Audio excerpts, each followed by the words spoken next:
ఇంకా విచిత్రం ఏంటంటే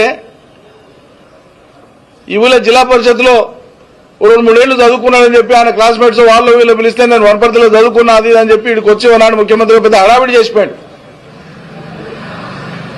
వనపర్తి మీద ఏమైనా ప్రేమ చూపిస్తాడేమో ఇక్కడ చదువుకున్నందుకు, ఇక్కడ తెలిసిన వాళ్ళు ఉన్నందుకు అని నేను అనుకుంటే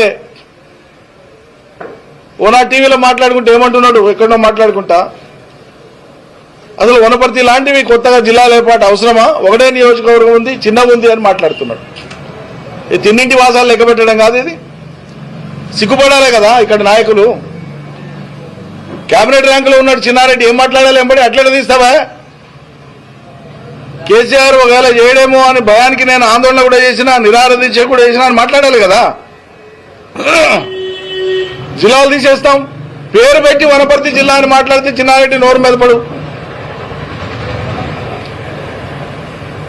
ఇది మనకు మంత్రి ఉన్నాడు ఒక ఆయన, అవతల పక్క మంత్రి, పాత మంత్రి, అది ఎప్పుడు ఎగిరిపోతుందా జిల్లా అని ఎదురు చూసుకుంటూ కూర్చున్నాడు. శాతగానోడు ఎప్పుడు ఆయన మంచి పని జరుగుతానంటే ఆ పని జరగకుండా ఎట్లా ఆటంకాలు కల్పించాలని చూస్తాడు.